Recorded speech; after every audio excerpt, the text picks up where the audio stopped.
Good morning. Happy Resurrection Sunday. Happy Easter, everyone. I'm so excited for it to be Easter. Got everything, got the eggs all over the house for the kid. She may be 13, but she still loves an Easter egg hunt. I mean, I would if somebody did it for me, but nobody does it for you when you're 42. Nobody hides eggs. Anyway, I'm walking on this treadmill, you guys, in a dress because I put my dress on before I got on the treadmill and it was kind of stupid. I don't know what I was thinking. I got cleavage and it's a long dress, so I got it tucked up under the girls just so I won't trip over it. And my Spanx are gonna ride up. Why? Who puts Spanx on before they get on the treadmill? Me. All right, April 4th, day 86, I think, in our chronological Bible. So, Jephthah's vow, Judges 11:29 through 40. At that time, the Spirit of the Lord came upon Jephthah, and he went throughout the land of Gilead and Manasseh, including Mizpah and Gilead, and from there he led an army against the Ammonites. And Jephthah made a vow to the Lord. He said, "If you give me victory over the Ammonites, I will give to the Lord whatever comes out of my house to meet with me when I return in triumph. I will sacrifice it as a burnt offering." So Jephthah led his armies against the Ammonites, and the Lord gave him victory. He crushed the Ammonites, devastating about 20 towns from Aroer to an area near Minnith, and as far away as Abel-Keramim. In this way, Israel defeated the Ammonites.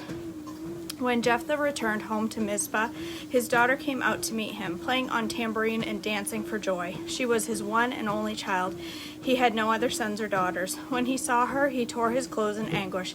"Oh, my daughter," he cried out, "you have completely destroyed me. You have brought disaster on me, for I have made a vow to the Lord, and I cannot take it back." And she said, "Father, if you have made a vow to the Lord, you must do to me what you have vowed, for the Lord has given you a great victory over your enemies, the Ammonites. But first let me do this one thing. Let me go up and roam the hills and weep with my friends for 2 months, because I will die a virgin." "You may go," Jephthah said, and he sent her away for 2 months.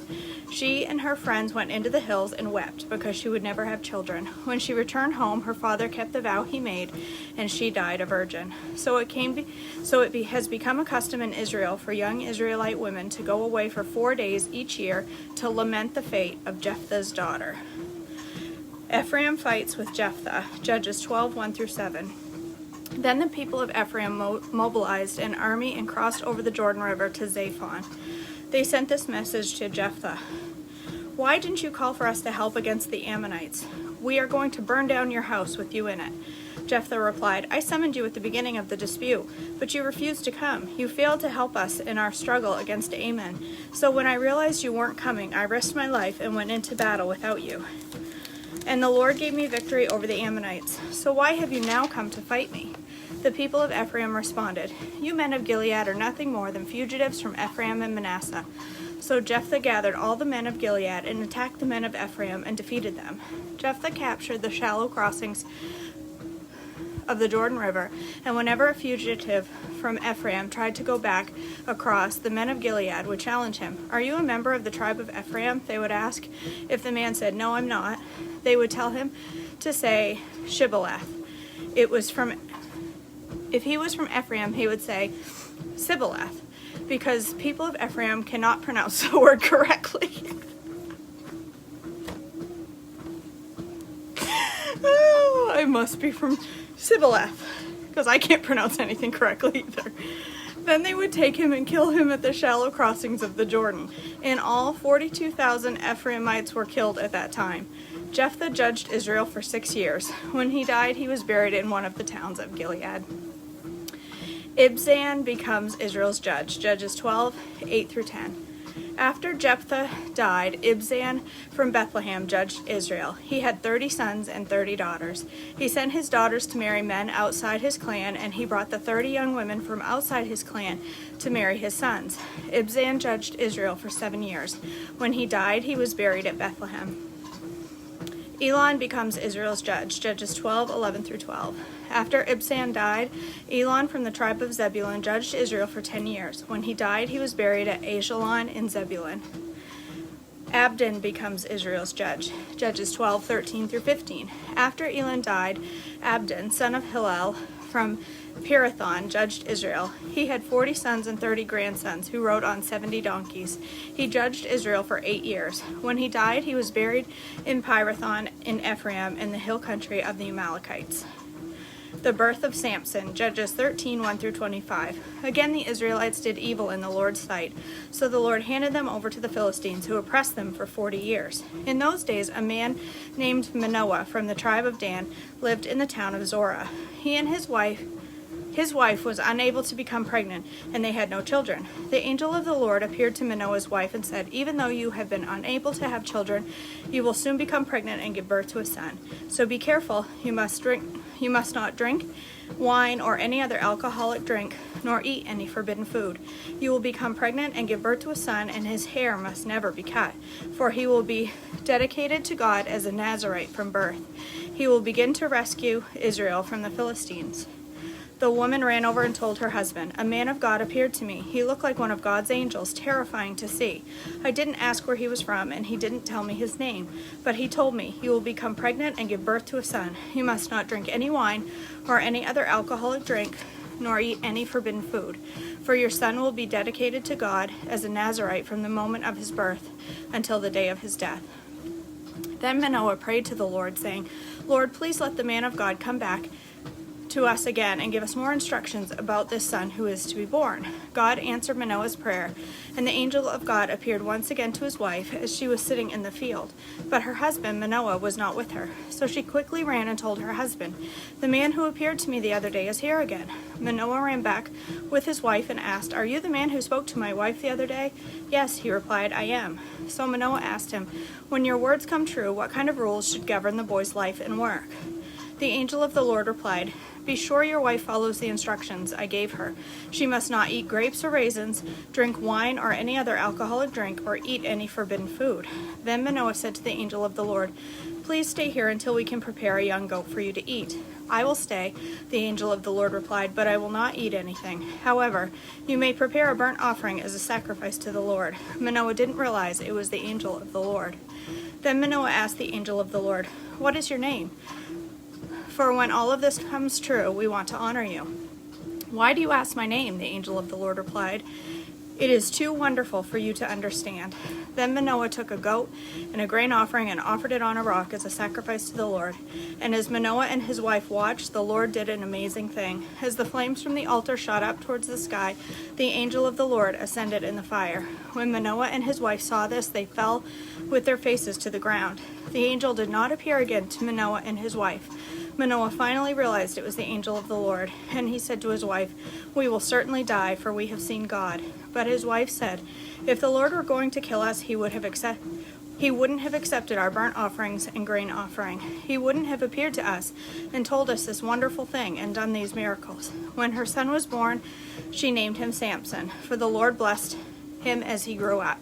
And the Spirit of the Lord began to stir with him while he lived in Mahanadan, which is located between the towns of Zorah and Eshtaol. Samson's Riddle, Judges 14:1 through 20. One day when Samson was in Timnah, one of the Philistine women caught his eye. When he returned home, he told his father and mother, 'A young Philistine woman in Timnah caught my eye. I want to marry her. Get her for me.' His father and mother objected. 'Isn't there even one woman in our tribe or among all Israelites you could marry?' They asked, 'Why must you go to the pagan Philistines to find a wife?' But Samson told his father, 'Get her for me. She looks good to me.' His father and mother didn't realize the Lord was at work in this, creating an opportunity to work against the Philistines, who ruled over Israel at that time. As Samson and his parents were going down to Timnah, a young lion suddenly attacked Samson near the vineyards of Timnah. At that moment, the Spirit of the Lord came powerfully upon him, and he ripped the lion's jaws apart with his bare hands. He did it as easily as if it were a young goat, but he didn't tell his father or mother about it. When Samson arrived in Timnah, he talked with the woman and was very pleased with her. Later, when he returned to Timnah for the wedding, He turned off the path to look at the carcass of the lion, and he found that a swarm of bees had made some honey in the carcass. He scooped some of the honey into his hands and ate it along the way.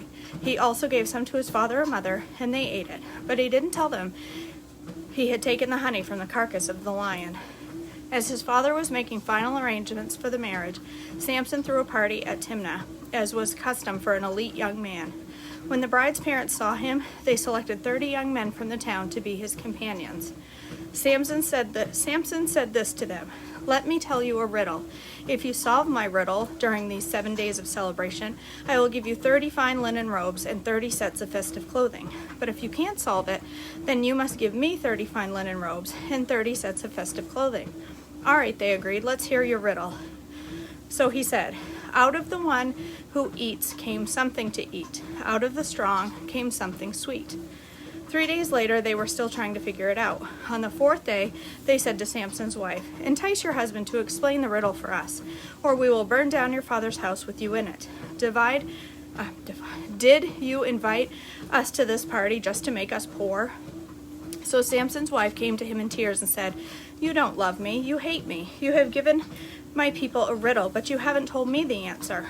"I haven't even given the answer to my father or mother," he replied. "Why should I tell you?" So she cried whenever she was with him and kept it up for the rest of the celebration. At last, on the 7th day, he told her the answer because she was tormenting him with her nagging. Then she explained the riddle to the young men. So before sunset on the 7th day, the men of the town came to Samson with their answer. "What is sweeter than honey? What is stronger than a lion?" Samson replied, "If you hadn't plowed with my heifer, you wouldn't have solved my riddle. Then the Spirit of the Lord came powerfully upon him. He went down to the town of Ashkelon, killed 30 men, took their belongings, and gave their clothing to the men who had solved the riddle. But Samson was furious about what had happened, and he went back home to live with his father and mother. So his wife was given in marriage to the man who had been Samson's best man at the wedding. Samson's vengeance on the Philistines, Judges 15, 1-20. Later on, during the wheat harvest, Samson took a young goat as a present to his wife. He said, "I'm going into my wife's room to sleep with her," but her father wouldn't let him. "I truly thought you must hate her," her father explained, "so I gave her in marriage to your best man. But look, her younger sister is even more beautiful than she is. Marry her instead." Samson said, "This time I cannot be blamed for everything I am going to do to you Philistines." Then he went out and caught 300 foxes. He tied their tails together in pairs, and he fastened a torch to each pair of tails.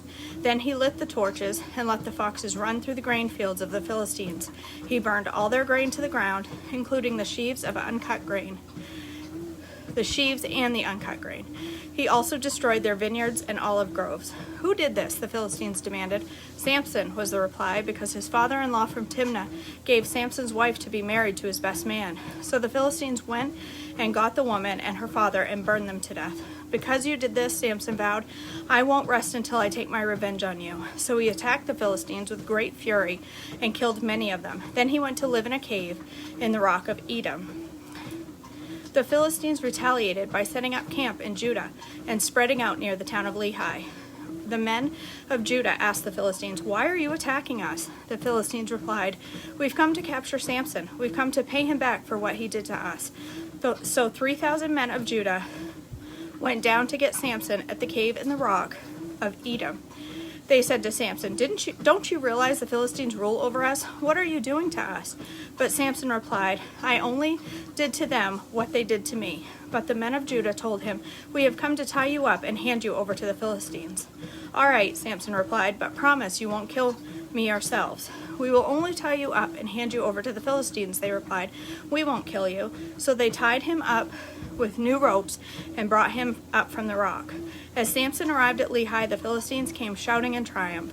But the Spirit of the Lord came powerfully over Samson, and he snapped the ropes on his arms as if they were burnt strands of flax, and they fell from his wrists. Then he found the jawbone of a recently killed donkey. He picked it up and killed 1,000 Philistines with it. Then Samson said, "With the jawbone of a donkey, I've piled them in heaps. With the jawbone of a donkey, I've killed 1,000 men." When he finished his boasting, he threw away the jawbone, and the place was named Jawbone Hill. Samson was now very thirsty, and he cried out to the Lord, "You have accomplished this great victory by the strength of your servant. Must I now die of thirst and fall in the hands of these pagans?" He's quite dramatic, isn't he? So God caused water to gush out of the hollow in the ground at Lehi, and Samson was revived as he drank. Then he named that place the spring of the one who cried out, and it is still in Lehi to this day.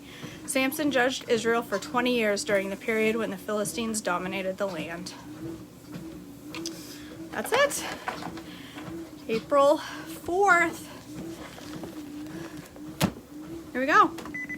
Day 86 in our chronological Bible.